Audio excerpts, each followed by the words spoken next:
Hey everyone, this is Christian Heimel, host of Caught Listening. Thanks for listening to the following podcast on Public House Media.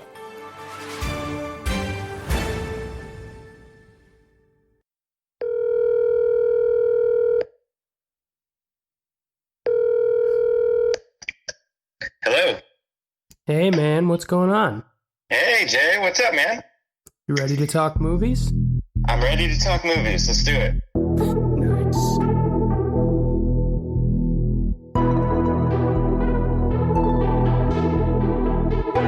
Well, hello everyone, and welcome to another episode of Fear and There, your local horror movie podcast about two friends that you probably don't care about, but you do care about the movie.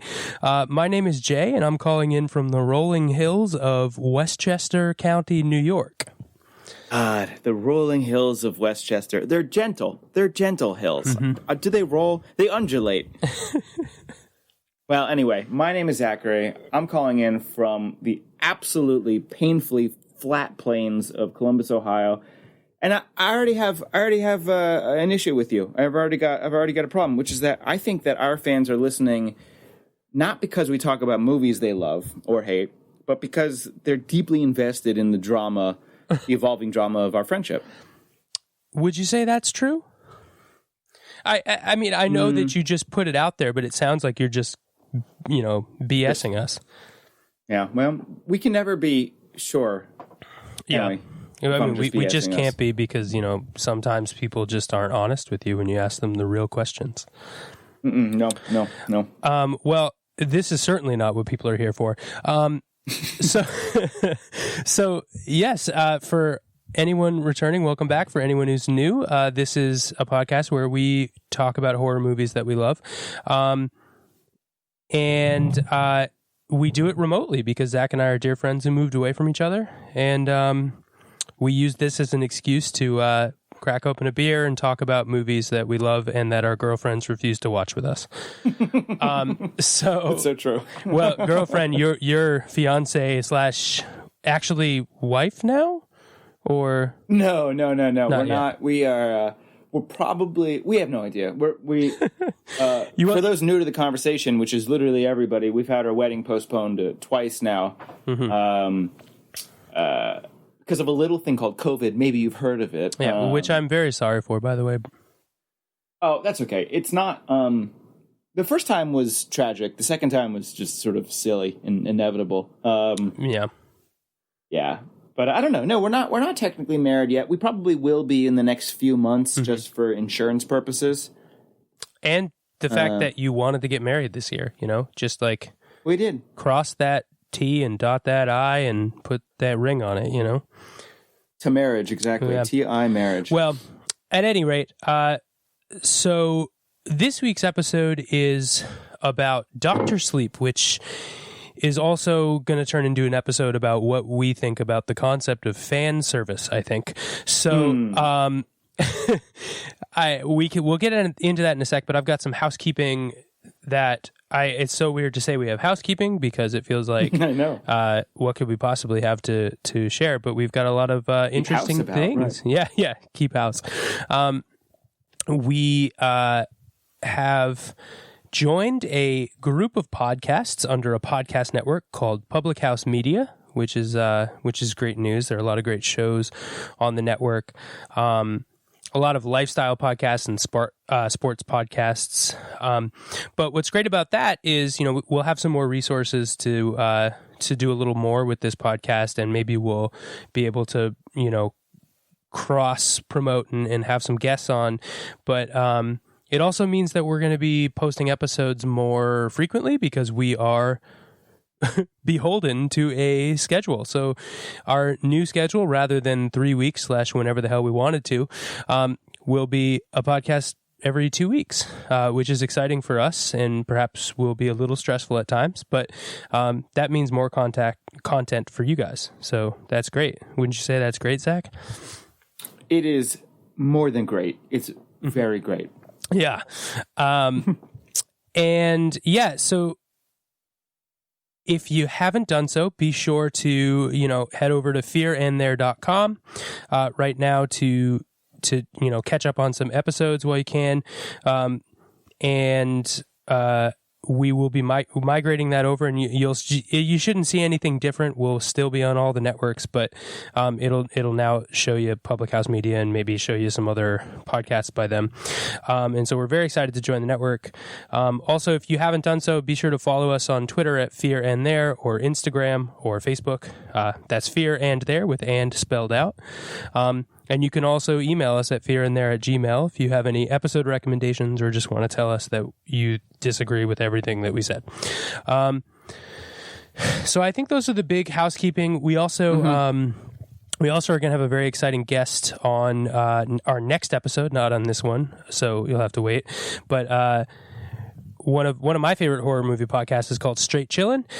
It's a group of guys based out of Florida, but I think they kind of live everywhere now. We're going to have Robbie from Straight Chillin' on the podcast to talk about our next film, and so that's exciting. I've been listening to that podcast for about 6 months now, and it'll be weird to talk to him IRL rather than listen to him on my commute.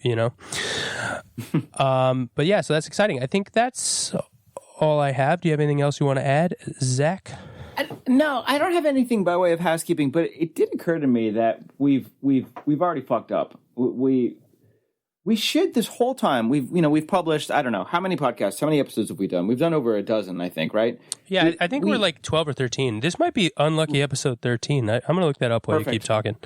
We've had, if that's the case, we've had 12 or 13 opportunities to start establishing a mythology in the Fear and There universe, dropping hints, Easter eggs, sort of nuanced clues. Much the same way Ari Aster might hide an asphyxiated face in the outline of the trees in the back of one of the landscapes of Midsommar. We've really messed up. I mean, we could have started a serious Fear and There mythology.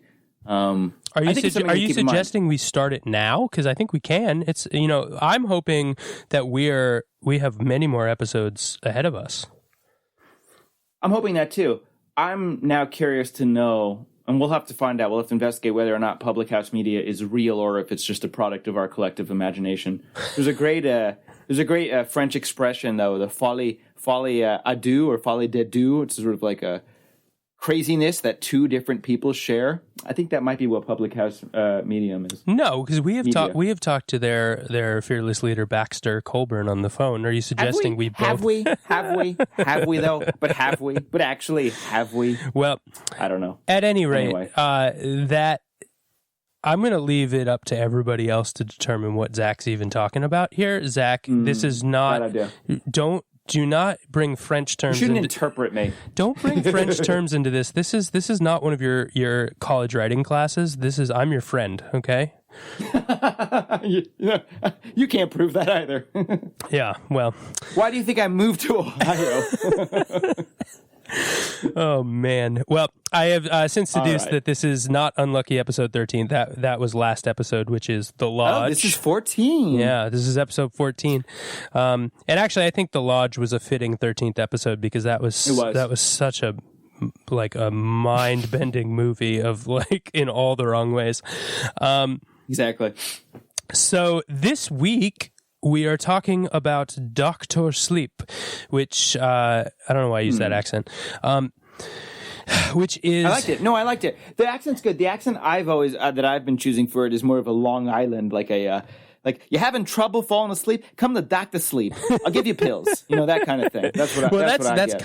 That's kind of. I mean, one of the things in this movie is bad accents, which we should talk about.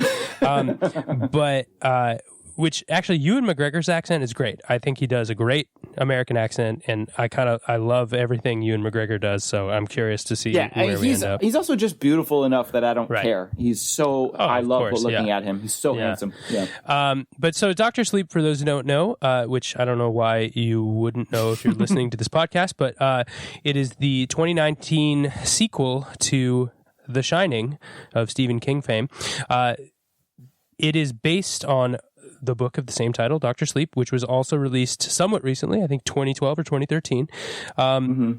So, and it's actually a really interesting kind of time capsule to both Stephen King's writing and to the concept of horror movies. I think they're The Shining and Doctor Sleep are two very interesting examples of a lot of different things. So I'm excited to talk about it and maybe almost not mention anything in the movie at all, which is why I wanted to bring up this first.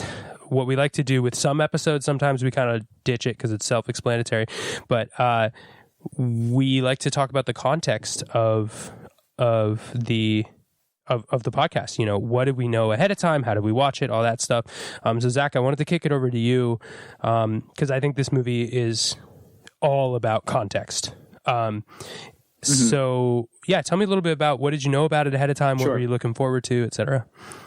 Sure. Yeah. I mean, this movie felt like a big deal when it came out, not very long ago. I mean, within the last year, maybe. Namely because it was supposed to be, and I mean, you already just alluded to this, but it had the very kind of unattractive responsibility of straddling this line between being a sequel to the Stanley Kubrick, obviously, the Stanley Kubrick adaptation of The Shining, and also the novel The Shining by Stephen King, which are very different pieces of art. King famously hates Kubrick's adaptation. So this film, directed and I think also written, at least partially, by Mike Flanagan, probably written entirely by him, is a sequel to both The Shining by Kubrick and The Shining by King, and it's also an adaptation of the novel Dr. Sleep, which you just mentioned. So it's essentially three different things. Right, which is... I mean, that's like kind of like a big part of the problem, right? You know? Yeah, right. I think we're maybe dancing around what we already agree on, but we'll leave it at the dance, and we'll wait another second. So my context for this film was that this movie came out a year ago. I saw the trailer for it. It was in the theaters. I saw the trailer. I had no interest in seeing it. It just looked like something I didn't care about. I also was the notion that it could have been at least in like a third of it could have been in spirit a sequel to the Kubrick film, which is one of my favorite movies and easily one of the best horror films of all time. Zach, that's like a really unique take that you think The Shining is one of the best horror movies of all time. You're really breaking ground there. So go ahead and hit that unsubscribe button, log off, don't hit the dislike button. I don't know. I didn't really give a shit. But when you suggested it, I was game for it. Mike Flanagan has become someone that I love to hate. Despite to hate. I think you love his films. That's right. So I was going to say, despite the fact that two of his earlier horror films, Oculus and Ouija, the Ouija board, Origin of Evil, are actually two very decent, lowish budget horror flicks. I like those very much.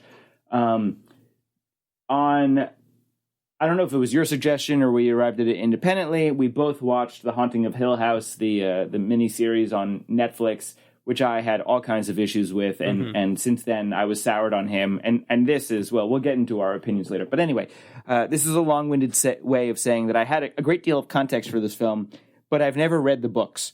So that's how I approach this film. Yep. So I don't know how King wrote these books. I know how Kubrick did The Shining. Mandy and I actually watched it in the last year, and she really liked it. The rare film that one of our partners was able to get through. Yeah. But anyway, so that's my context. That's my long-winded context. Well, Julie has also gotten through this movie before, but it was much before. Before we met. She was younger, and I think it was just, Shining is one of those things that it went outside of the horror genre. It's a Kubrick film, and Kubrick is what art film lovers like to call an artiste, an auteur.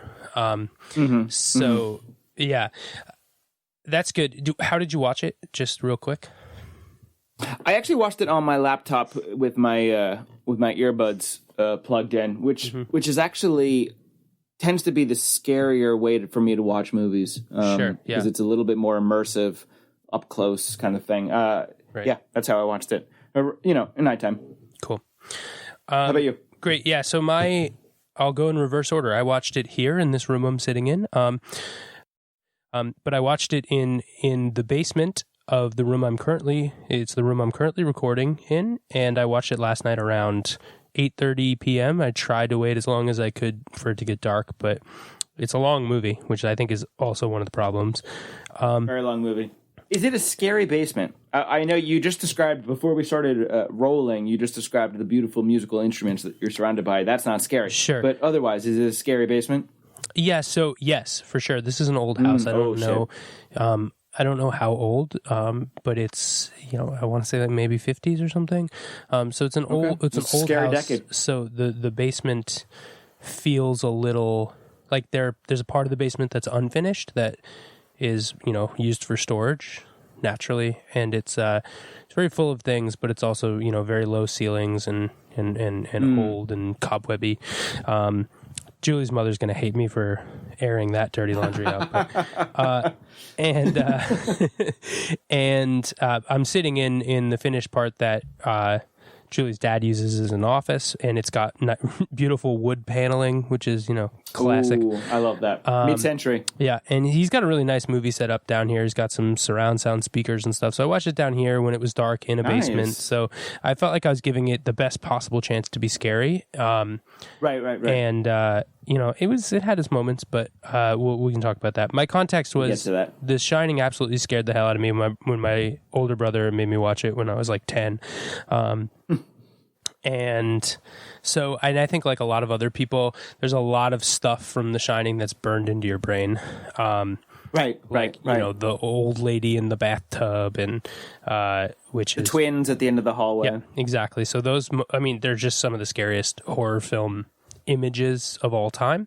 So, the fact that this movie used them gratuitously was maybe good and bad. I have very mixed feelings about it. So, sure. So that context was interesting. And then the context is I just know the debate about it.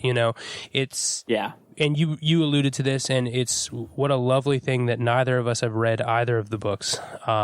So we are well equipped to talk about them. So I think you put it really nicely.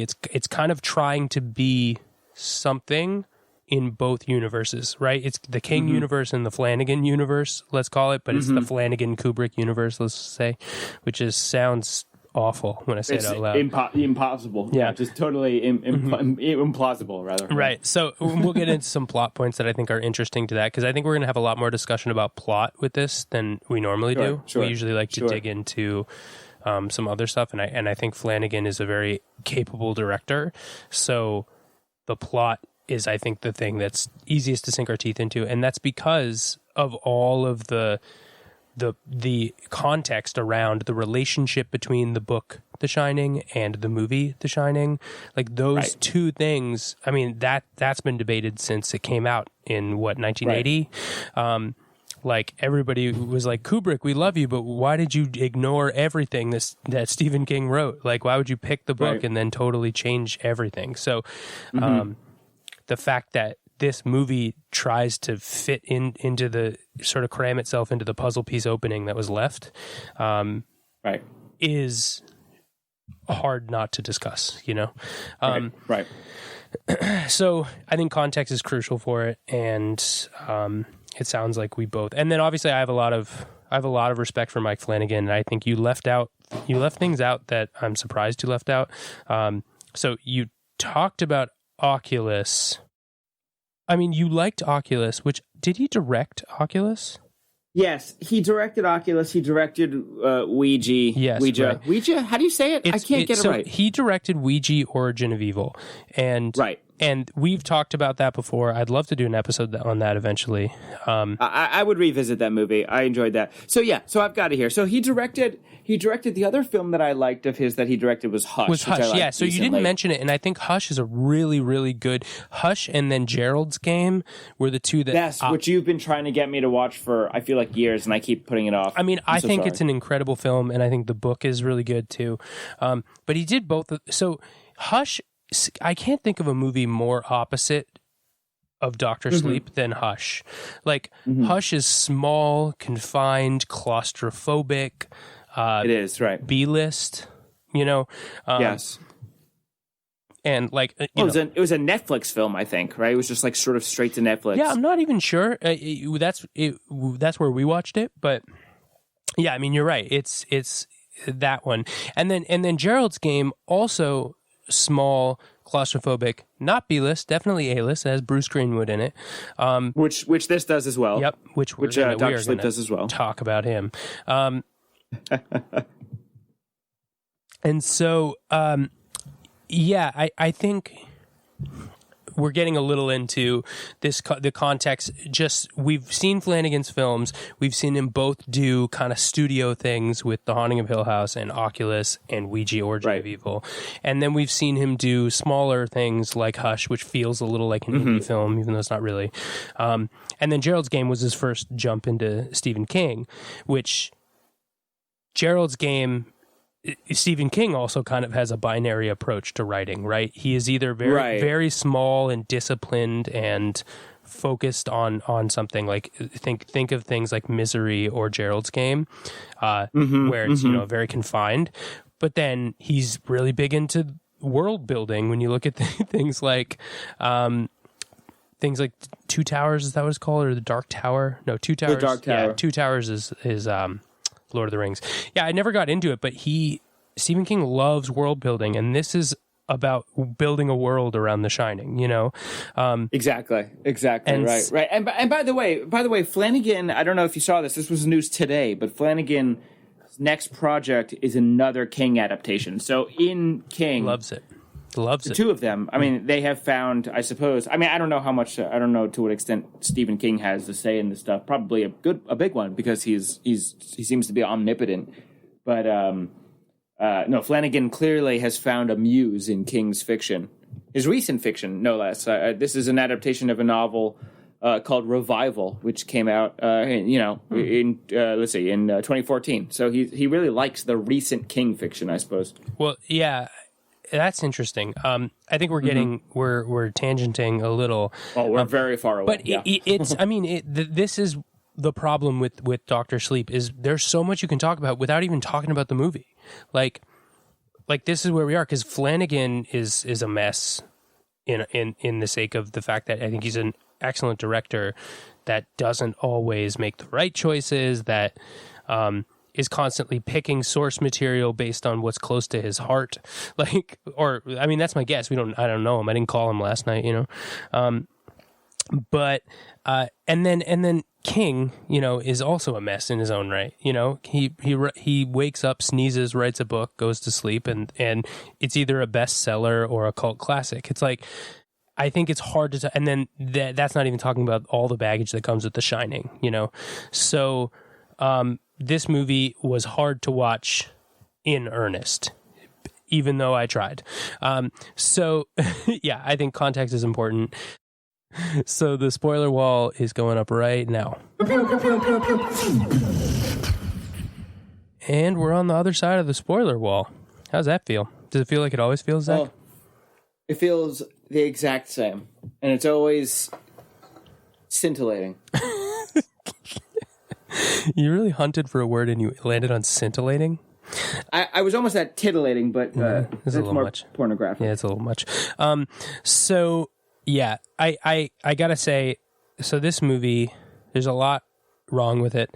The one thing that I jotted down in my notes, like I literally wrote one thing because I thought this movie was pretty easy to consume. I wrote one thing in my notes, and it was an asset in the NSA ? Exclamation point. Like, wait, what? So the basic thing, I want to talk a lot about plot and about just source material in this, because there's a lot, like we talked about a little bit, there's a lot going on. And what I just mentioned must be, 2013 Dr. Sleep source material that we can't really comment on. But it does show a problem that he tried to dip his toes into that source material when he was trying to do so many other things. And he, meaning Flanagan. So let's first talk about the Shining references, because I think there's a lot of that. I think it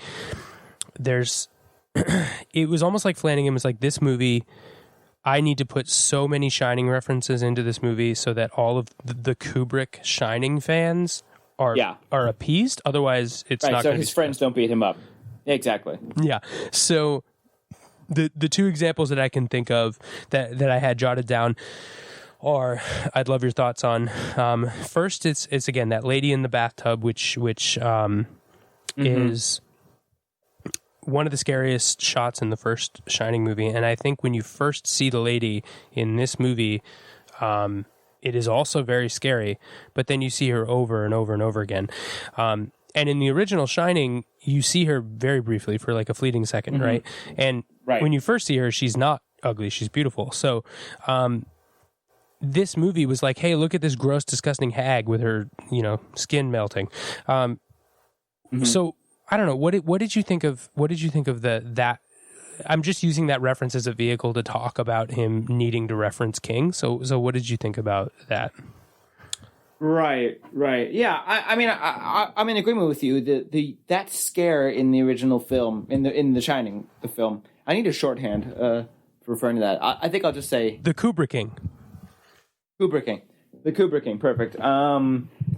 Clumsy but beautiful. Is, like you said, it's extremely effective. And mostly it's effective in the way that I think most effective horror movies, create their scares in that they let your imagination fill out what's so scary about it. And the Flanagan film, Dr. Sleep, is the opposite of that. It takes any sort of potentially scary imagery and it bludgeons you over the head with it, so that you become comfortable with it, and it's no longer scary. Yeah, that's a good point. Yeah, I mean, and the use of that woman. I mean, I my feeling about the old woman is that I actually thought the film started out very promising in the kind of cold open, in a way, that we see Danny as a child continued to be haunted. He's continuing to be haunted by this old woman. And then he's visited by, I don't remember his name, but the man originally played by Scatman Crothers. Scatman Crothers. Yeah, that's his name. Yeah, the original actor. Tremendous. And so for me, I said, "Oh, okay, so good. So the full extent of the fan service of Dr. Sleep is going to be in the first 10 minutes of this film.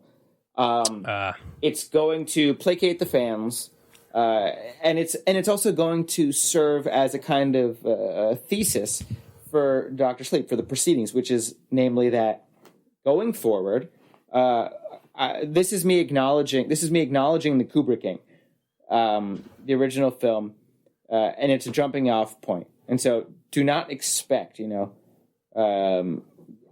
overlook in this movie. Do not expect any twins in the hallway. Do not expect any typewriter, any hatchet, any of that stuff. Don't expect the snowy labyrinth, the hedge maze. Don't expect that stuff. That stuff was my great-grandfather's movie, but I am my own son. Mike Flanagan. I am my own Mike Flanagan, and this is the way that I want to do. This is the way that I want to do a film. And boy, were you wrong! Oh, I was tragically incorrect. Pie in my face, pie in the sky. That was a serious letdown for me. And I mean, we might want to touch on this. We might want to just skip over it, but like. I even had to come to terms, I came to terms very quickly with the fact that that Flanagan wanted to cast a Shelley Duvall stand-in. I understand that. Duvall has famously become a recluse. I don't know how to say it. She's a little bit, I hear what you're saying. She's out of the spotlight. She's retired for probably tragic reasons, and that's really a shame. So I understood recasting for that role. Recasting Jack Torrance makes some sense also because, I don't know. Jack Nicholson read the script and said, no, thank you. But I don't know. So that's a long-winded answer to your question, Jay. Yeah, I mean, I think you bring up some great points. I agree if that was where he left it, or if he maybe was alluding to The Shining later in more subtle ways, it would have been nice. And so I think there's the obvious plot points, literal characters in the screenplay are from The Shining, just like months after the events of The Shining or whatever. Right. And so I thought that was just not the best choice. But then the other concept were, you can't take away the Kubrick from the film The Shining. That's why we called it the Kubricking, Kubricking. So there is obviously like cinematographical references that Flanagan felt he needed to make, right? Because it's a masterclass in horror cinematography, a master, like I think you had, talked about it at one point, the tracking shot with Danny,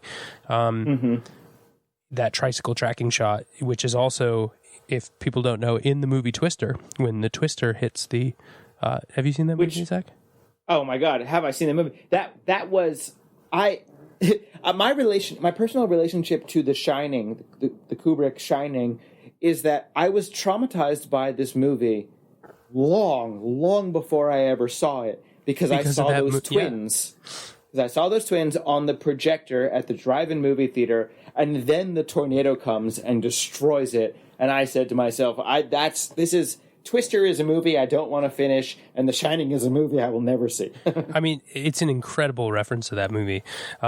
It's tremendous. But yeah, so it's just one of those moments. But there's one specific reference that I wanted to bring up, and I don't know if you noticed this, but there's the when adult Danny, Danny, what do we call it? Danny McGregor, when he's at the first AA meeting in our boy Bruce Greenwood, had misplaced his watch, and Danny helps him find it using his Shining. And he calls him back into his office. His office is like, I'm not a Shining expert. I'm not a Shining conspiracy theorist. Believe it or not, there are a lot of those out there. They're out there.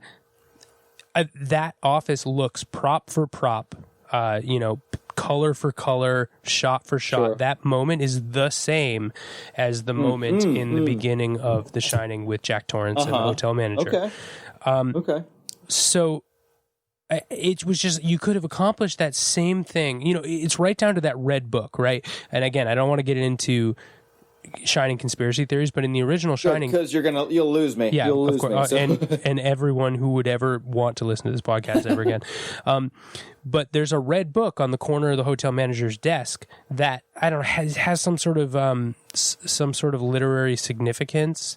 I forget what it's called and what it's a reference to, but it's talking about one of those Native American plot lines that people superimpose on The Shining all the time. Yes, and that there's a red book right on the corner of the desk of Bruce Greenwood's desk, and it's the same shots, and I'm pretty sure it's the same amount of cuts as is the first scene in The Shining, and it just wasn't subtle at all, and it was something that would have been more effective if it was subtle, right? Like if it was just the red book, or if it was just the angle, but the office looked way different, and I just think we don't have to harp on the Shining references much more, because we're going to have to get into that when we talk about the ending. But I just think it was a miss, because I think he just did too much. And I think he didn't have enough, he didn't trust the fans enough, I think there were so many moments where he was like, look, Shining. Remember Shining? Remember, I like The Shining too. Don't forget. Yeah. Don't forget Shining. So it's like fans of The Shining would have picked up on so many on things that were so much more subtle, which would have given him time to maybe cut the movie down a little, but also it would have given him time. It's also how you build mythology. It's you don't successfully build mythology. You don't create that sort of incredible atmospheric mythos. That, like, say, Twin Peaks has, by showing something over and over and over and over and over again. You do it by showing it once, maybe twice, and then like subtly alluding to it, or putting ramifications in later. Sure. Yeah. Sure. Exactly. Yeah, I think that's well put. No, you do it through ambiguity, and this is a film that has no ambiguity whatsoever. I think that's the point. It has no ambiguity when it relates to the source material of the Kubricking. So right. That brings us to the other source material, which is the Dr. Sleep book. And we're not going to talk about it in the sense of like how accurate and how do we feel about it, because we didn't read the book. And so Neither of us have read it. Yeah. and I'm happy I didn't, because I know without reading the book, I'm 95% sure without reading the book that he did not do justice to the recent book either. There were so many things dropped in that felt like Stephen King-isms that I felt were like, oh, okay, that's interesting. Are you going to explore that? And I'm talking specifically about this tied knot thing. So Yeah. so it's like this whole thing was clearly his attempt at world building. And what I thought the whole time he was addressing the tied knot stuff, I could not think of the show True Blood. I don't know if you ever watched that show, Zach. No, I'm familiar with it though. So, it's a vampire show on HBO where the idea is vampires have lived under the surface, have lived as people amongst us for years, and they're essentially, because they're immortal, they're godlike figures, right? So what you're doing is, it's a really lazy way to say anything that is a legend or a god or a demigod or whatever is one of these old bloodsuckers. Is actually one of these. And so that's what the tied knot is. They're these villains that feed off of people that have the Shining. And the Shining with these exceptionally corny names Yes. for reasons that make it seem like a sideshow in Coney Island, and I do not understand. Well, that's why. the goal. They're like a traveling circus, a caravan, right? They travel in campers and one of them's literally wearing a top hat. So, right. And so all of that stuff, Flanagan didn't make that shit up. That's totally Stephen King. Right. Like, you can totally picture Stephen King being like, what is a thing that's existed through all time? Oh, caravans. I see. And so it's like it turned into the circus during Barnum and Bailey times, and then it turned into traveling campers in this, So it's kind of like, I can see where he was pulling from, but even not having read the book, I know he did not explore it as much as King explored it in his book. So, and that's sort of talking about the two sides of Stephen King, right? And one of them is his love for building worlds. You look at the movie The Stand, which is in relation to, we talked about The Dark Tower.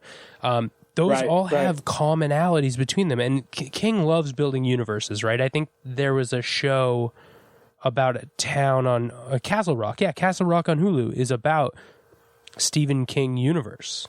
It's a show. It's an anthology type show, I think. Oh, that I have no idea. So he loves building universes. This movie woefully undersold that. Like they expected us to just trust that these villains are immortal beings that are real hard to beat. Like, sure. And they just weren't, right? Like, the end of this movie is they kill all of them with... It's a complete farce. It's an absolute shark-jumping farce. They were pushovers, all of them. They were... Well, and that's not even that wasn't even my biggest issue. My biggest issue was that this ex-alcoholic, this recovering alcoholic, Danny, our main character, deeply, I don't know, underacted, I suppose, by our friend Ewan McGregor, is a professional marksman. Is a sensationally talented shot, picking people off right through the head, with his completely arbitrarily recruited best friend, who the moment he shows up on screen an hour and a half earlier, it is inevitable that he will die, and it is so. Oh my God. Okay, so there's a lot of plot problems, and I think we've glossed over them, and that's great. I think we've gotten that's it fine. on camera. We're at minute 40. This should not be more than an hour. Yeah, no. I agree, and I think it's safe to say some of these plot points that were clearly references to that were just not well fleshed out, and I think a lot of people would agree. And that those are the obvious shortcomings, and probably the things that bothered you the most. Like that's where my NSA quote comes in. Oh my God, like, tremendous. It's that kind of stuff that was just like, okay, what you brought up a couple of things I actually did like about the movie. Some of the characterization, and again, this is maybe, owed to the fact that Ewan McGregor is a world-class actor. Sure. But the way that he handles who adult Danny would be, I think was great. I think... Okay, yeah. I just think the characterization of that, of him coming around and being like kind of like a helpful hospice worker trying to ease older people into the end of their life. It's maybe a little on the nose, but like him becoming an alcoholic and describing why he's an alcoholic after 8 years in AA and how it helped him connect to his father. Right. So and this is where it comes into what I'd like to sort of spend the last bit of my analysis questions with you on, which is the connection that Flanagan tried to make between the three things that we talked about. Like, let's put aside Dr. Sleep as a book for a second, because there's a lot of complicated things with the tied knot and all that stuff. Sure. That's part of it, but he really was trying to juggle the concept of Kubrick ended The Shining in a way that was so much different than King ended The Shining. And that's important because at the end of The Shining in the book, the hotel blows up. Jack Torrance betters himself, sort of comes around and realizes that the only way that he's going to save his family is by sacrificing himself and blowing the hotel up. Right? So there's this, people love The Shining because it's this moment of redemption. It's not such a dire look on what alcoholism is. Right. And because that's a huge part of The Shining that I don't think Kubrick sells as much as he could. In the book, The Shining, the concept that Jack is an alcoholic and has injured Danny before and is going to injure him again, but then sort of comes around and redeems himself, like, that's a powerful message. Whether you think it's realistic or not is one thing, but it's a message that Stephen King was trying to portray. Kubrick throws that out, right? He's saying, like, we're all doomed. And in a way, Kubrick was doomed. You know, he was sort of an alcoholic for his art, right? Like, yeah, that's right. So it makes sense, but Kubrick throws that out. And so it makes The Shining, the movie, the Kubricking, it makes it a very, very, very sad, dark, depressing tale. Right. And it also makes it impossible for this sequel to exist as it does. So the reason they go back to the Overlook at the end of this film is not really the fan service Shining stuff that we're talking about. It was Flanagan saying, kind of erasing Kubrick's choices. You know, he was like, let me bring it back to what happened in the book. And so I don't really know what question I have for you there. Like, you probably understood this on some level, but I knew exactly what was going to happen in the end of the movie. I knew they were going to bring these demon people back to the hotel. Yeah, sure. Let the hotel ghosts kind of distract them for a while and then blow the hotel up. Like, I knew that was going to happen. And I felt like it was a decent enough choice for an ending, but I guess my question for you is, how would you have preferred it ended? Would you have preferred that it explored more of like Danny's arc in being this sort of hospice care worker and then deciding to help this young girl who was really powerful with The Shining? Or like what choice would you have preferred he made? Well, that's a totally fair question, but my I guess my struggle with it is that at what point can I start imagining a divergent path for this movie? Like, at what point does the ending actually start? Like, I would have really preferred this film to have not been essentially an X-Men movie. Like, I'm so happy you said that. I thought it was a superhero movie. It's a superhero movie. Yeah, exactly. And I mean, listen, superhero movies aren't my thing, but like, if it wanted to be that, it could have been that. But to seemingly, in my mind, write yourself into a corner where the only way to conclude the film is to have this like Magneto versus Professor X showdown, where most of the action, the best that Flanagan can wring out of this through to me, like, his pretty limpid direction, is to just have a bunch of shots of these people closing their eyes and looking like they're constipated. It was the absolute antithesis of interesting filmmaking to me. So I would have, first of all, I would have started much earlier in the film and gotten rid of all the psychic children crap, which I just think was stupid. And I don't know. I just, like, I'm interested in Danny as an adult. I was almost immediately turned off by him our first introduction to him as an adult, to me, was just a really, really trite TV trope, which is like, oh boy, this kid who had a traumatic childhood is now an alcoholic making bad decisions. Oh my God, I don't care. I don't care. So what did you want to see him doing? Did you want to see him like using his abilities? Sure, why not? I liked the hospice stuff. I thought that was really cool. I really liked the notion of him as a psychic. It's confusing to me how The Shining, The Shining has never been perfectly defined for me. So I'm always a little unclear as to what the powers are. They do try to do it, and everyone is different, which is just like a very convenient way of saying we just want to change what we've decided.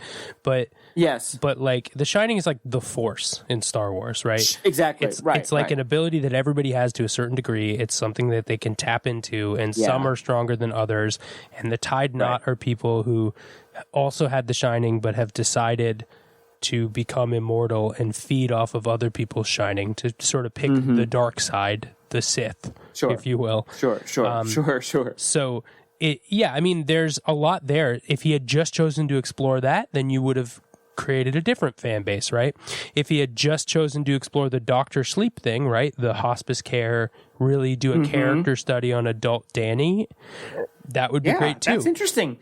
If he had, I think I totally agree. I think there was he was just trying to perform a tightwire routine when he did not need to. You know, like he could have just picked a direction. But then this gets into like, how did they get the money and how did they get the green light for this movie? Because this is like, well, sure, you know, but this is IP that I have no tolerance for that stuff. Exactly, and it's franchise building, and it's just like I don't give a shit. I don't want to watch these vampires vaping children, which is basically what it is. Vampires vaping children. Oh, wait, so Zach, oh my God, can you name a couple of things you did like about the film? Yes, I can. But I do have to refer to my notes because my memory is poor. Great. I think I'm going to use it as a segue to get into our ratings. So I'd love, because I do think that this, like some of the shots were beautiful, some of the sound design was excellent. Yes. So carry on. Oh God. But one of the things I hated about this movie was the persistent heartbeat. Oh, the heartbeat! My God, I was watching it in a place that I'd never watched a film before. So I was like, "Are those the pipes above me?" Because I didn't know if it was like sound from a room that I didn't know. I like that. That's good. Sorry, keep going. That's actually effective. So a few things I liked. I liked, this is a fake thing, but I liked the old psychic vampire, is played by Carol Stroiken, who plays the giant in Twin Peaks, which is one of my favorite things in the world. So I was happy to see him. He's I also love Bruce Greenwood. He's also in Gerald's Game. Oh shit! I really do have to watch that movie. All right, fine. I love Bruce Greenwood, even though he was strangely used, but I love him. He was batting way above it was overkill for this part. Overkill. Why did they cast him exactly? I think Flanagan likes him. That's got to be it. And it's possible there was some stuff on the cutting room, on the editing floor, that was cut. Maybe, But anyway, I was very into the scene, the kind of astral projection scene with the Hat character, Rose the Hat, when she winds up in Abra's bedroom. Oh, that was so cool how she tricked her, and how Abra had this superhero persona for herself that they didn't do anything with, but sounded really cool. They did nothing with, and she's eyeless, which was cool. Also, which was totally a Twin Peaks callback again. But I thought that scene really benefited from being very Lynchian, and it showed that there was some weirdness underneath the ice of this movie. There was some weirdness. There was some interesting filmmaking. There was some danger, something raw, something original that showed up very, very, very infrequently. But I did like that. I don't know. That's about it, I guess. There was very little in this for me. This was not my thing. Very little that made it to the screen. I think we talked a little bit about if he had just sort of picked a lane, you know, like Exactly. Yeah, I agree. I think some of the Shining stuff, some of the ability, like exploring more of the abilities, some of these psychic abilities would have been interesting to know the nuances of that, and then not muddy it up with, because like how the hotel fits in, like the hotel is a monster against these other beings. Like I understood what they were trying to say, and they did so much weird sort of exposition with it when he was saying, "Oh, the Tide Knot, they're evil, but it doesn't have to be a person; it can be a place, and that's where I grew up." Yes. Like, and so it was like they did so much work, like explaining what was going on. Right. The hotel is so different from the concept of this band of traveling psychic villains, like, and it could have been. And I don't know if that's a movie that interests you, but it sounds like had he done it well, it could have been sort of like the M. Night Shyamalan Split universe that we've talked about.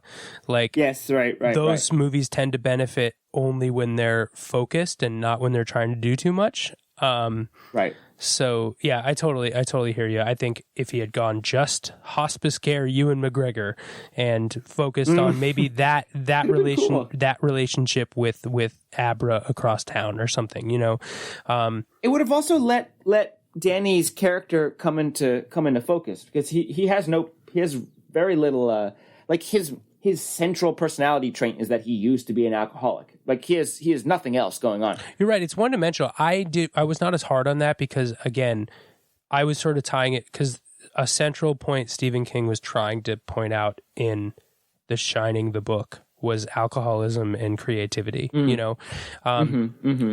So I don't think I faulted this movie very much for exploring alcoholism so one-dimensionally and so aggressively. I mean, it comes right to the end of the movie, like the bar scene. Right. Yes, of course. I feel like there's so many, like we didn't talk about the recasting, and I don't know if it's worth it. Like I agree, recasting was a better choice than trying to superimpose. Yeah, no, it was. But it's also like, I know that guy ain't Jack Nicholson, you know? So they spent way too long on that scene. Considering they didn't have the right actor. So there was lots of tenseness, and for whatever reason, I was entertained the entire time. So I need to give credit to Flanagan in that regard. Yeah, did something right, sure. So, yeah, I think your points are well taken. This movie could have used some focus, and I think he tried to do as much as he could to please everyone, probably principle of everyone being the studio, because we're dealing with like a time where everybody wants the next Marvel Cinematic Universe, you know? So... And you know what? It bit them all in the ass. This movie bombed at the box office. It really did. And I think it was partially because people didn't understand. Yeah, because it made no damn sense. Yeah. Totally. So... I mean, it didn't do terribly critically based on what we got. I mean, the Metacritic score was like 62 or something, which is way higher than I would have predicted. Sure. For lines like, I talked to our asset in the NSA and he gave me the good stuff.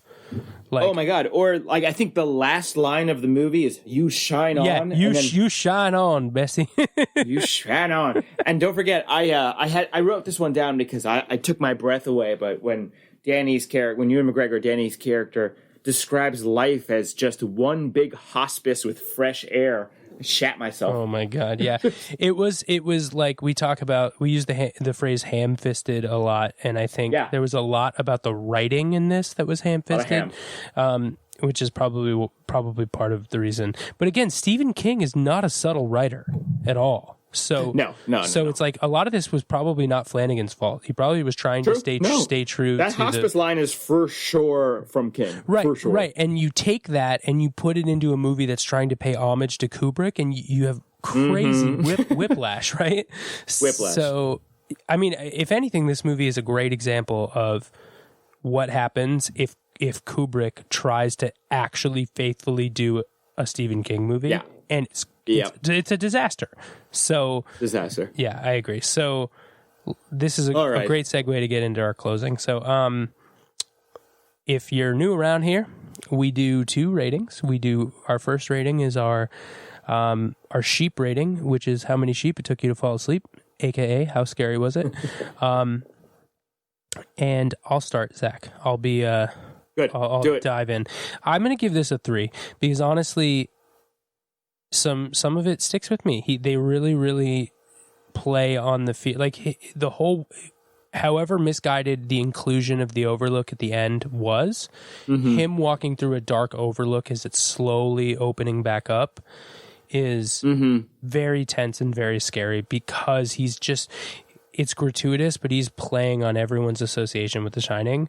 And he got me. I was in a basement, a lesser known basement, and I was scared. And Julie will make fun of me to no end, but she was 2 floors above me doing some work or something, and I told her, I'm going to text you with 10 mintes left. You need to go down into the first floor and turn all the lights on and sit there as if you were there the whole time, because I'm not walking through a dark first floor. So yeah, I'm going to give it a 3, which is higher than I was expecting, but I think it was pretty scary, and I think if you give it its due time, and it was really disturbing when they killed that little boy. It was like really hard to watch. So carry on. It was so hard to watch. One wonders whether it should have been in the film in the first place. Yeah, how the hell did we not even talk about that scene? That was probably the most uncomfortable scene. It's just gratuitous. I give it scariness was a 1 for me, and the 1 sheep entirely owing to the first 10 minutes of the movie, which was great. I mean, they were very effective. I thought they were very good.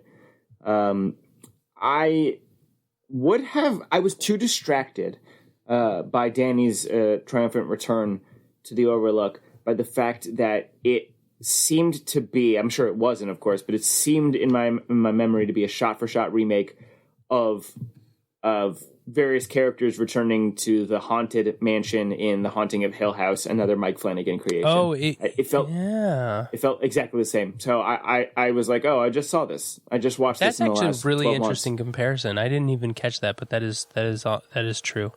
It's true. So, what about quality? Let's do our pentagram rating. Yeah, so we've arbitrarily chosen pentagrams, but on this arbitrarily, yeah. I wonder why. Well, you'll never figure out why we chose pentagrams. But yeah, it's basically your 5-star rating of quality. Zach, why don't you take it in? I think I'm guessing I know where you're at, but why don't you take it in? Are you going to give it our first 0? No, God, no. Are you kidding me? We've watched so many worse films. This film was competent to me. I thought it was bad, but it was competent. This was not The Lodge. This is not In the Tall Grass or the marked ones. Well, The Lodge was competent too. Let's be fair. The Lodge was competent too. I give this movie 2 stars. This was a 2-star movie for me. 2 stars is not the worst thing in the whole damn world, but it's certainly not recommendable. Yep. Yeah.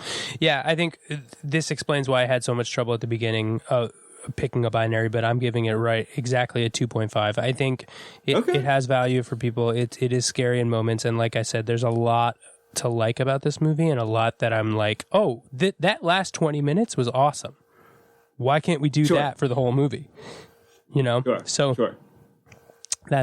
my thought. So I think that brings us to the end. Do you have anything else you wanted to add? No, just that I'm excited that this is our first episode with Public House Media. I'm excited that our dedicated fan base of 3 people. I think we can call it about 15 to 20 15. On average. Beautiful. Baker's dozen plus a few. I'm excited that you guys are going to be along for the ride. This will be this only means higher quality. Yeah. And more episodes, more frequently produced episodes. Yeah, and if you're listening to this for the first time or the 14th time, give us a rating. Or the last time. Give us a rating on whatever service you're on. If you give us, a 5-star rating on Apple Podcasts, it helps to be recommended. So give us a rating. Send us an email at fearinthere@gmail.com to tell us that you loved this movie and you will never, ever talk to us again because we didn't like it. Perfect. We want to keep this going and we want to hear what you guys think because it helps us to continue to do this. So we appreciate every one of you. We appreciate Public House Media. And most of all, I appreciate you, Zach. Oh, Jay, I appreciate you too, my friend. Well, thanks. So sincere. Yeah, thanks for suffering through that and chatting. We had some technical difficulties this episode, but I think it was a lot of fun, and I'm excited to record the next one. Can't wait. All right, my friend. Talk to you soon. Oh, yeah. Talk to you later, man.